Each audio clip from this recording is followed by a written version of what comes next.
Good evening, or good afternoon it is still. Welcome to 802, and my energy is going down. I'm getting quite tired here, so I'm going to make a half practical lecture this time. I will also look a little bit into David Barter, as we mentioned him the other day. It's most interesting how he shows the discovery of the no neurons, the ones who says no to action being performed, and it says no to thinking. And that means also that motion or movement is at the deepest level of thinking. So the understanding how no neurons affect thinking are quite interesting, because with people who suffered an abscess, tumor, or surgery in the frontal lobes, there is no more any development of thinking. The only thing they can do is to repeat the thinking they already have, because there is nothing to say no to the ingrained movements of thinking. They will still be the same after 1 year, 5 years, 10 years, 20 years. So that is a stopping of learning, you can say, stopping of changing. They become unchanged. And so you see here, it's a bit more, it's more complicated than just to say that these people won't be able to execute things, because execution we take to be something you can see, but execution is something that goes for the whole system. There will be no new thinking patterns, and when there is no new thinking patterns, there is no new learning. They can memorize to some extent, but they cannot develop their memorizing capability. That's what you can say. So it would be a diminishment of the person.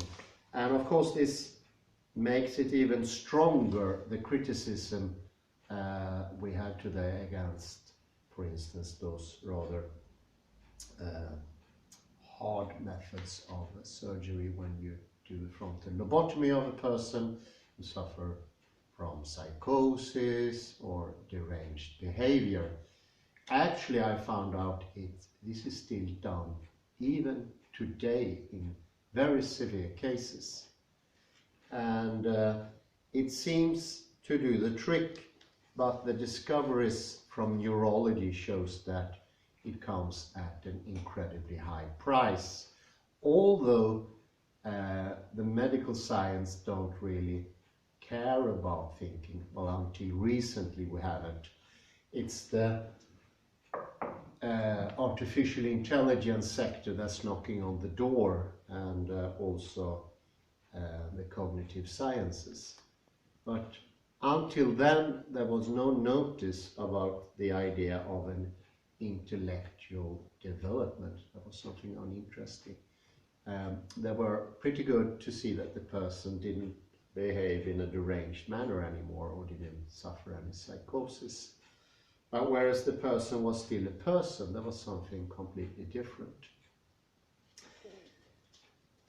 One can also say that these people become very repetitious. In a way, they will remain the same person they were from the beginning, but they cannot slide out of the behaviors once they have been established.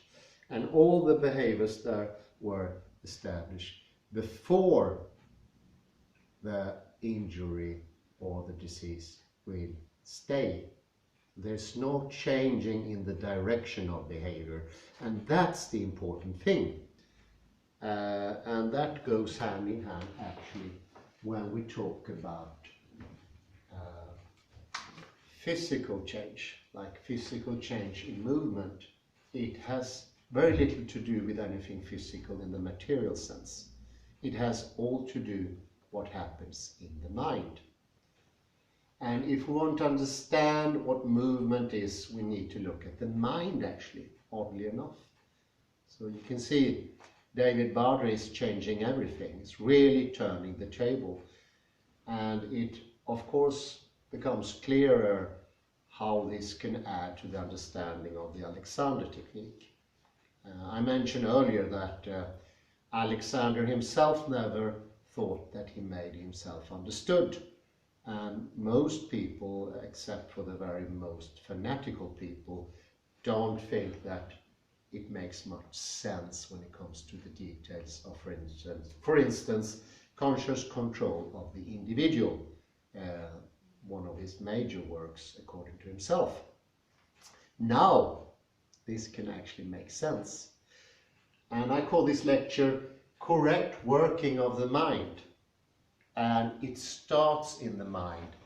And this also shows that Alexander technique is solely a development of the mind, whereas non-Alexander technique is the static view on the mind. We need to understand things like distinction. Distinction can only be made if there is a new neuron, a no neuron. It's very hard to pronounce. I'm going to write it down to make it a bit clearer here. No neuron. Those are the ones that says no, and they are situated in the frontal lobe.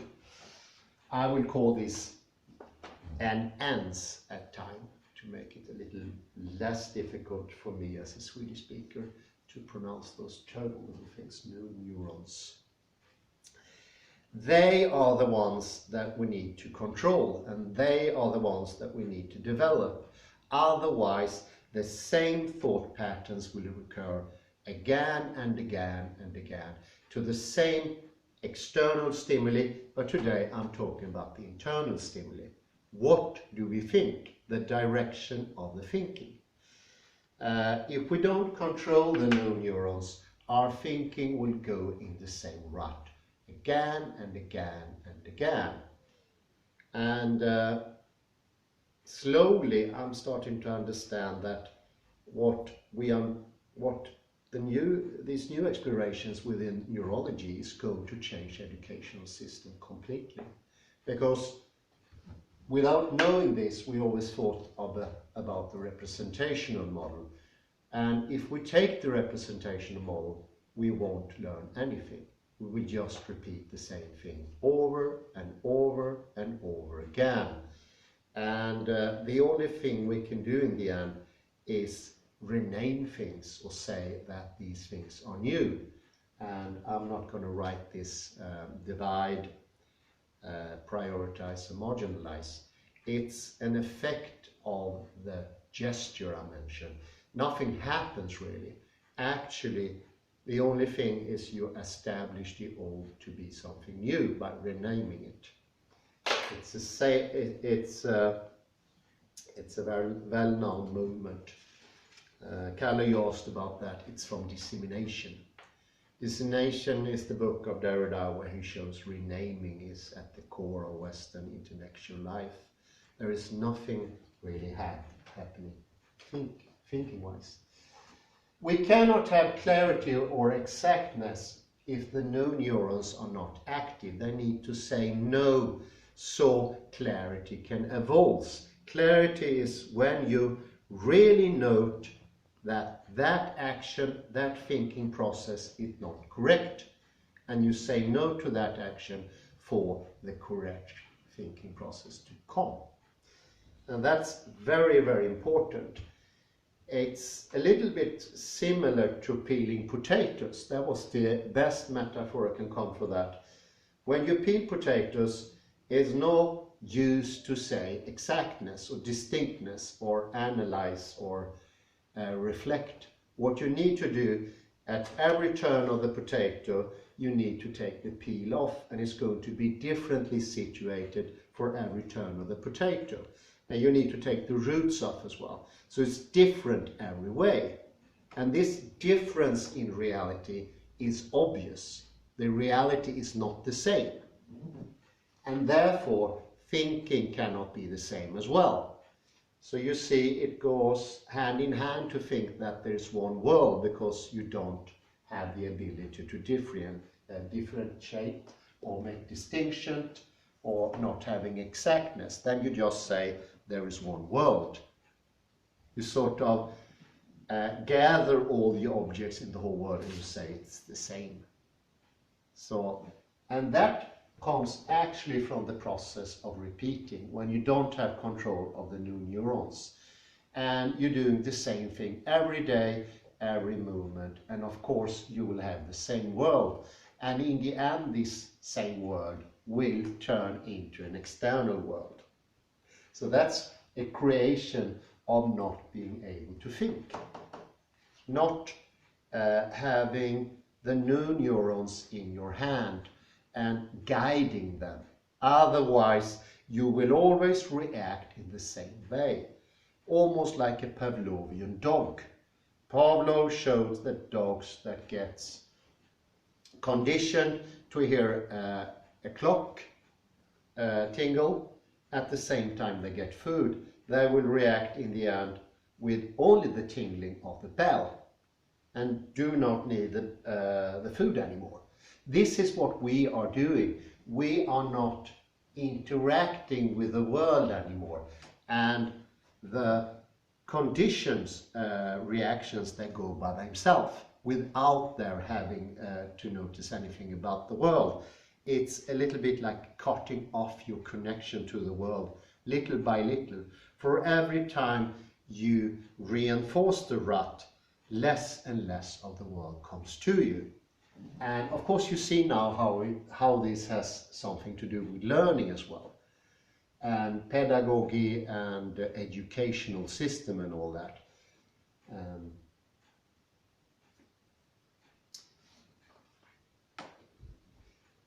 And the second one is how to find a base. We need a base as well. And without being able to say no, we will go in different direction automatically without you know where you are situated. And that goes for the physical, but it goes even more for the mental, because you need to know where in the thinking process you are situated. Otherwise, you cannot take the next step. And for that, we also need the new neurons. You need to say yes to the new neurons that are correctly situated, to the actions that actually is related to this place. And that's an effect of not only perceiving reality, it's an effect of deciding what is the correct movement in the mind. So it's more to do with no than yes. Yes is coming later, but to make a crude generalization, one can say that the old idea of education had a lot to do with saying yes only. It was the idea that you can only go around and say yes to everything. Whereas in reality it's the no saying that is the most important, because we have gazillions of actions already stored in our system. And I would say those are stored in the movement, because that's the only thing that can store the gazillion of information.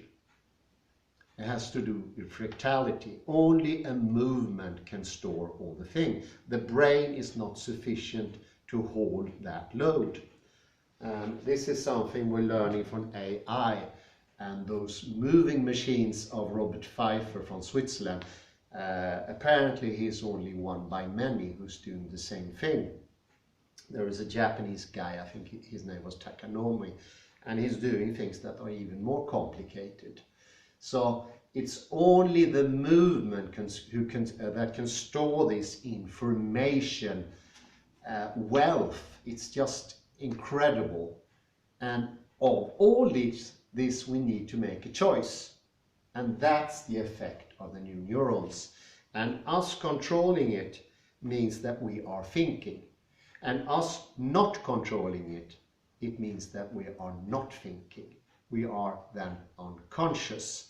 So oddly enough, and this goes completely against the old model, when we think with an outside world or a world somewhere out there, we are enacting unconsciousness. We are enacting the idea that we are not reflecting on anything.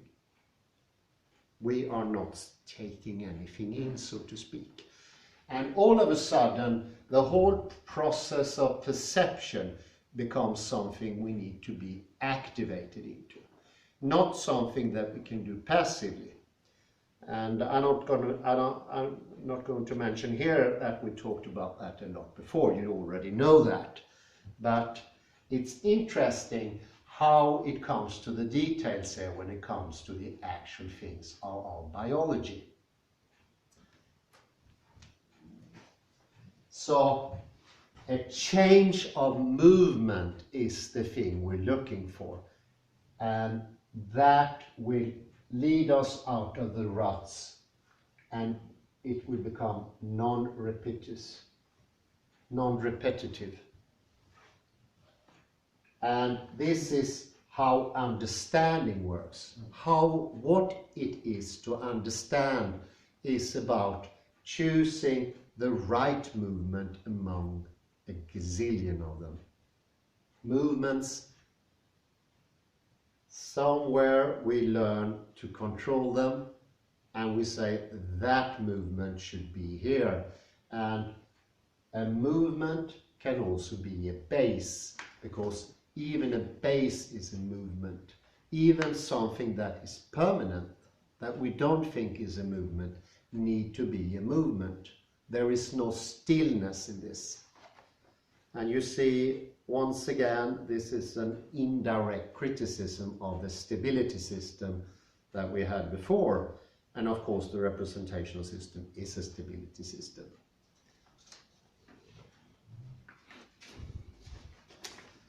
All these things comes into the picture. I choose a number of them. Strictness, there is no strictness in non-choice.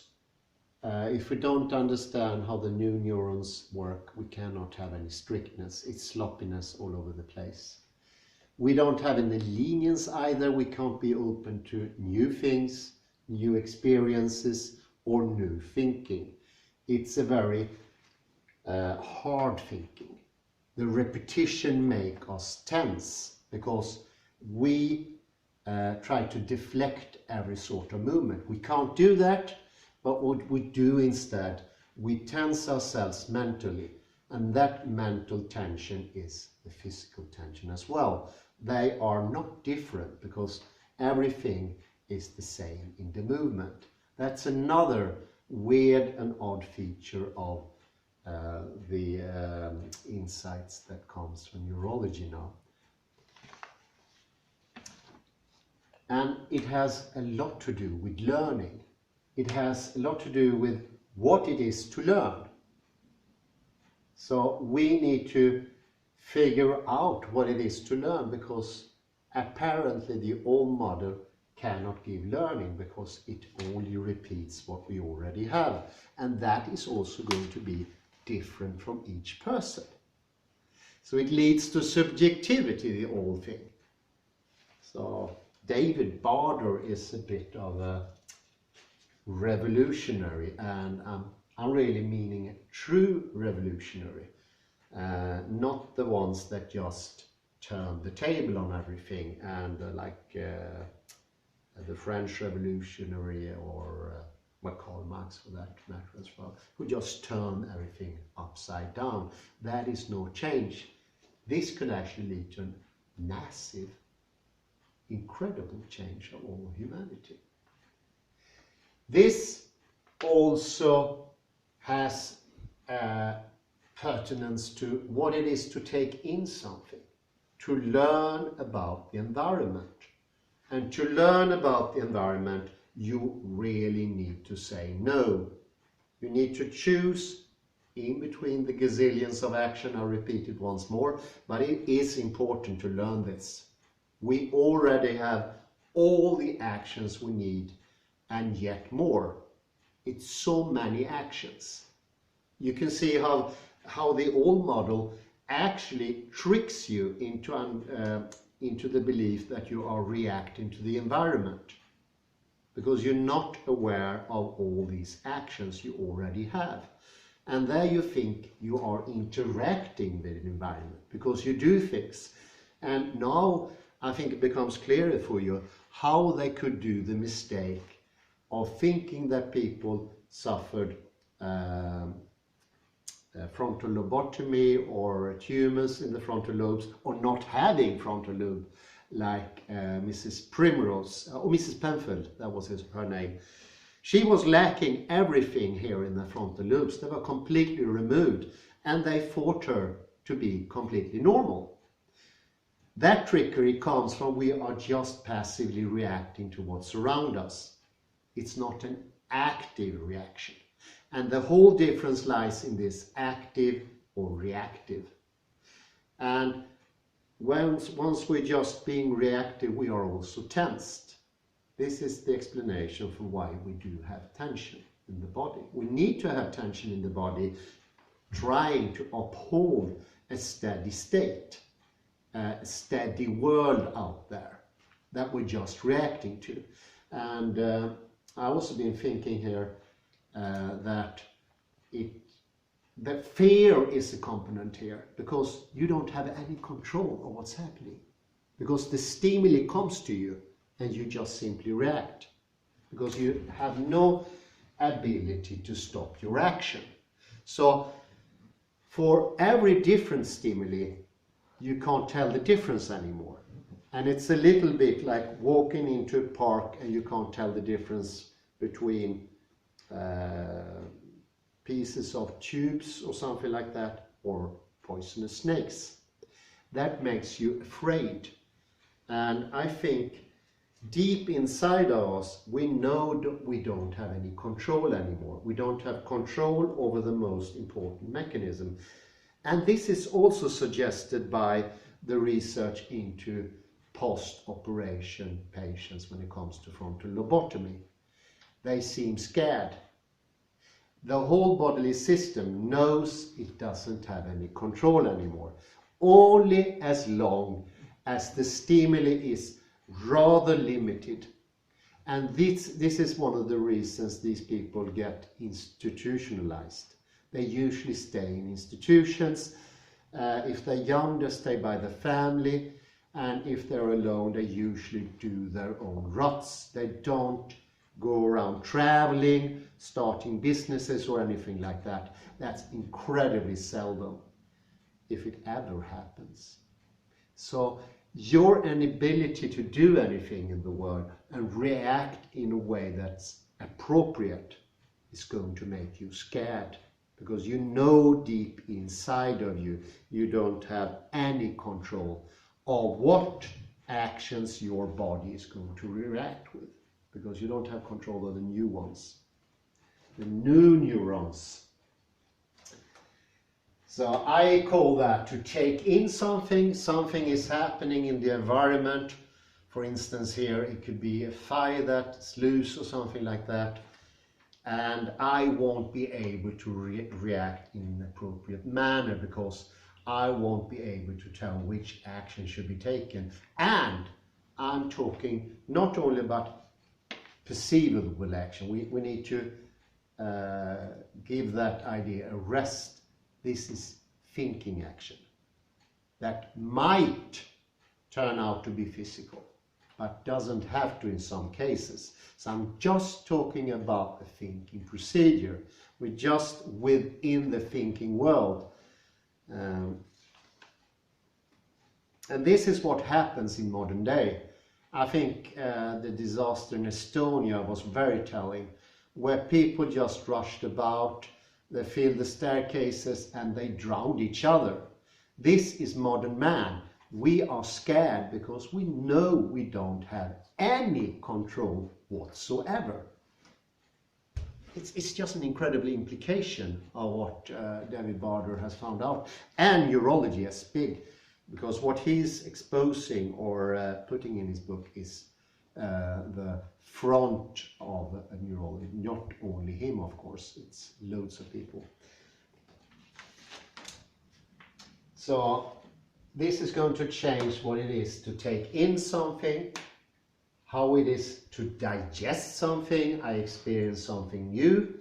First I have to take it in. I have to stop the regular neurons that tells me this is a regular clock. For instance, this could be a spy clock, and it could be the KGB who's monitoring us, or somebody else. For in order to think that, I need to stop the regular thinking that says that's a clock, because it's ticking. It could be something else. And the second thing is to digest it. And for that, there is a lot of sub-actions in my thinking procedure that I need to say no to. The regular analysis I'm usually doing. So I need to stop that as well, and I need to move the whole thing. Look here, there is a movement here. And in the brain there is a movement as well. I need to move that towards thinking about cameras, videos and such things. And by then I have to keep it as well, because I can't, after I discover that, jump into my regular thing here. In this very case, if I was doing a lecture as I'm doing now, I should stop the lecture and I should take away the camera and smash it, or some other action that is appropriate. So you see here, this really changes everything we know about the mind completely. It is maybe the biggest revolution in neurology ever. Isn't it odd? We go from thinking that the frontal lobes were completely useless, and that lasted for 50-60 years, and now all of a sudden we understand they are actually the most important parts of everything. And that goes to show something about the weaknesses of our current thinking, and that is not a small weakness. It's a little bit like being a heart surgeon and don't understand what a heart is, and just say to other people, well, I'm trying to correct the pulse, things to do with blood pressure and everything, and I usually start with taking away the heart. That's my normal procedure. We've been doing the same within brain surgery for 60-70 years. This is not caused only by deficiency in understanding within neurology. This is our whole thinking system. This is everything that has to do with our knowledge, how we perceive knowledge to work. And it doesn't work the way we think, not at all. And the more I sort of ponder about David Barder, the more sense this discovery makes in thinkings what we took up early in the last 800 episodes. Things to do with, well, I'm not going to mention these people once more, but Heidegger, Derrida, and so forth. You know the drill, you know the drill. So we need to keep it. And this is another thing. We don't have memory in modern days. This is something I've talked about before. People are not able to hold things within their heads. And this is what we call the goldfish thing. This is because we're relying on the environment, and that the stimuli is normal, that the clock is not the spy clock, and that the tubing on the floor is not a poisonous snake or anything like that, or that Estonia doesn't sink. Normal. You see here, we have become more or less institutionalized in modern society, and we are dependent on that. And that dependency makes it even harder to break free from that rut of thinking. And that is incredibly important, because it actually goes down to what is it to be conscious. What is to be conscious? Why? Another sentence. What is consciousness? And I think, and David Barder is suggesting the same thing, that we have become less and less conscious. And when I said less conscious, I mean it in that way that we're not really reflecting anymore. There is no observing person anymore, because we delegated observation to the surrounding environment. We let the surroundings do the observation, and we trust that it should be the same for the rest of our lifetime. Actually, we have become incredibly dependent on this surrounding to remain exactly the same, because we are not really fit to be flexible anymore. We cannot jump into another environment because we are going to make physical harm to ourselves. We're going to touch snakes.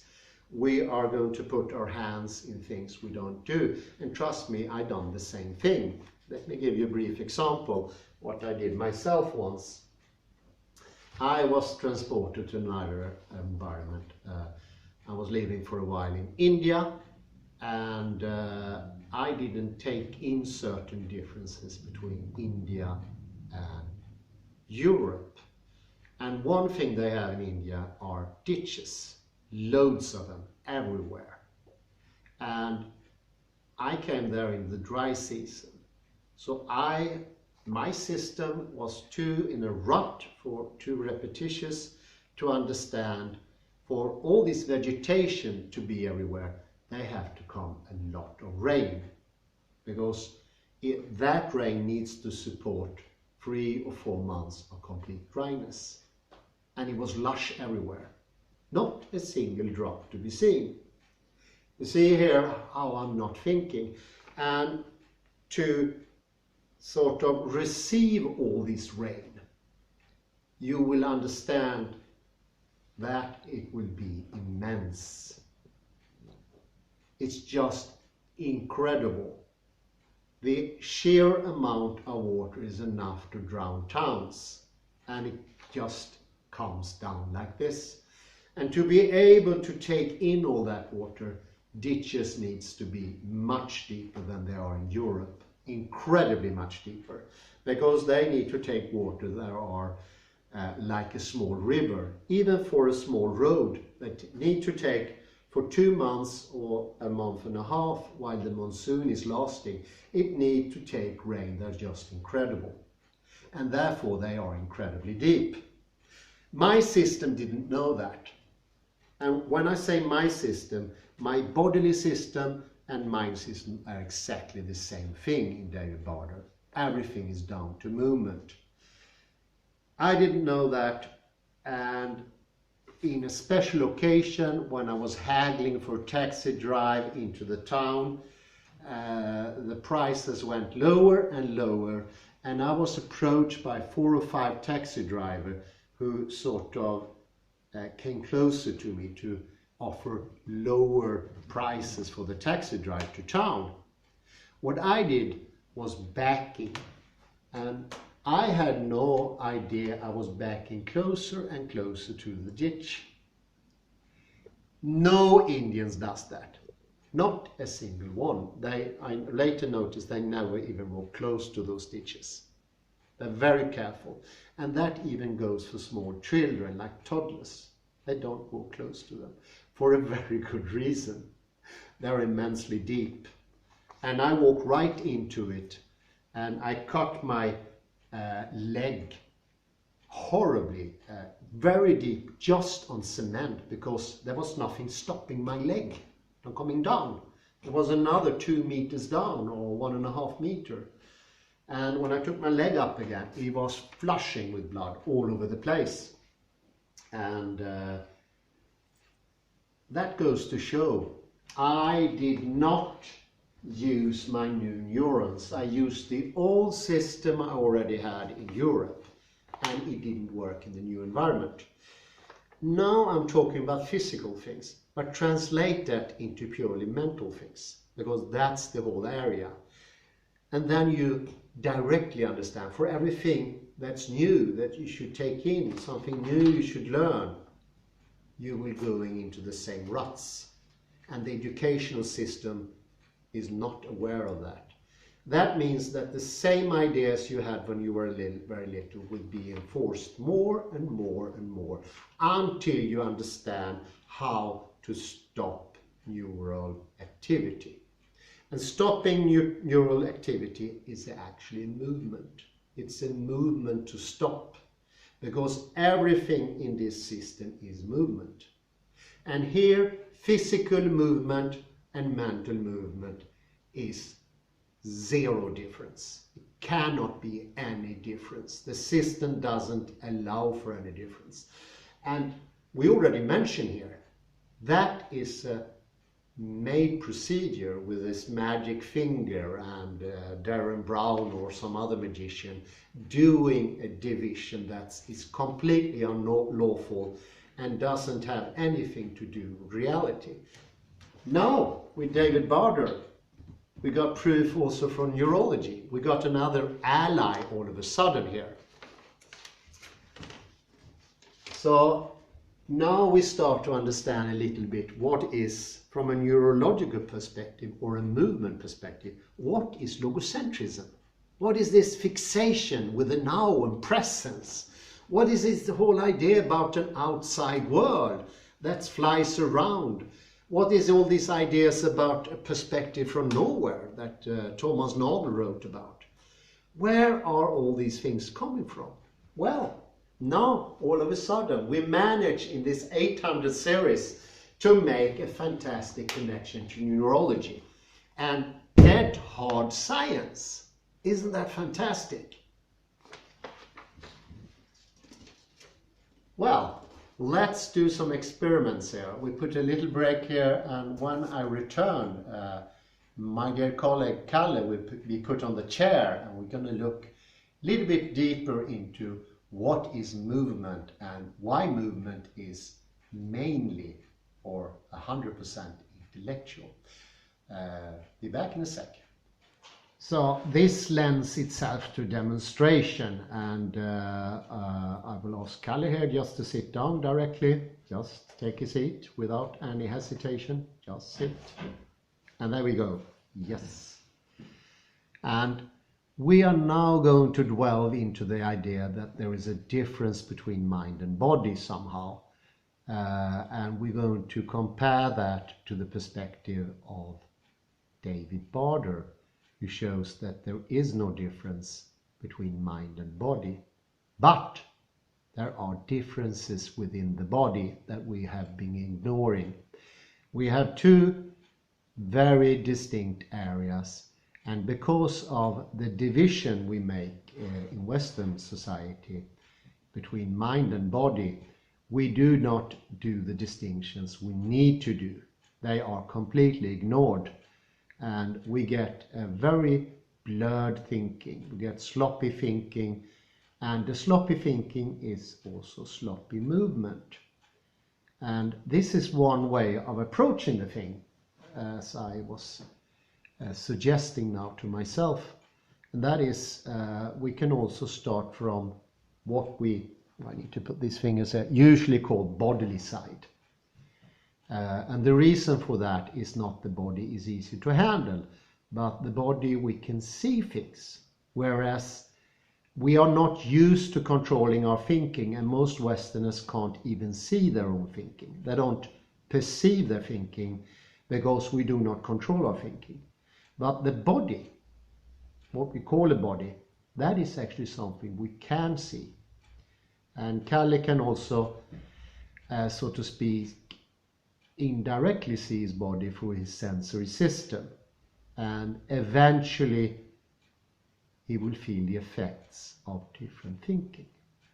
So that is, I think, it's a segue into this ability to control the new neurons. And I would like to mention, you can also hear that I'm pronouncing the word new neurons better now. And the reason is because I'm more balanced now. I'm sitting on my sit bones, and I also manage for 1/2 minute here to make a clear distinction between the two areas. I will not go into them, but Kalle knows about them. It's called the dorsal and the ventral. And before you start thinking about those things, Just get up again quickly. Yeah, like that. He braced and he went up and he went down. And well, just put to memory, could be good with brighter t-shirt or something, easy to see. But it doesn't matter now, But something in a brighter material, or white, yellow, or green, or something like that for next time. You can sit down again and just sit down directly. You don't have to do anything. Just no, don't. Doesn't matter. So we start here, and I'm going to direct color. And first, I will ask you to find the sitting bones. The sitting bones is bony protrusion that is actually part of our hip. And yes, already there we have a difference. And this is quite visible. So therefore I'm going to zoom in here a little bit. See if Kalle feels that he's being zoomed in here. Yes, very good. And already it's a perceptible difference. And this is, according to Barder, only a change in thinking. It's nothing else. And there should be an objection. What is the objection? Well, Kalle found his sitting bones. How could that change his thinking? Well, it's the intention of doing something, and that leads to a straightening. It's happening in front of our eyes. And this is perceivable. The body naturally strengthens now. And my claim here, together with an imagery of the dorsal and the ventral being different. And this is why I need a bright t-shirt of sorts. But I'm going to show you the lineation here using a piece of paper.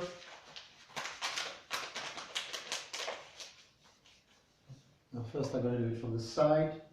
Here goes the distinction, and it goes down to the elbow.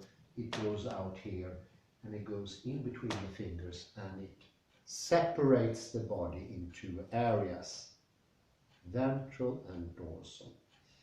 It follows this side of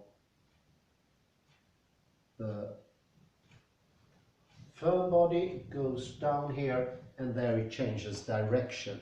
So here, this is dorsal, and this is the ventral, and they are very distinct in the body. The reason we have these names already before the science was here is because it's been noted for at least the last 200 years that the areas are different. Exactly where the line goes, it was until recently we found that out. It's very important though. And all the upper side of the foot is as well dorsal, where this is very important. The underneath of the foot sole is ventral. And you hear here, now you understand why it's so important to have the connection with the soles of the foot, because that is going to give it, the whole system, the information it needs to be stable, erect and balanced. And here comes the odd thing. Actually, to be organized in thinking, you need to have your soles on the ground, because there's no other way in this system for you to be placed, localized in the world. Otherwise, your body will be situated in an indistinct place, and your body won't know where it is, and your mind won't know where it is in the thinking. And I'm just going to do a double demonstration here. And that's the reason most people don't sit properly down on chairs. They halfway sit. Because if you don't find your sitting bones, you are non-localized. You're sitting like this.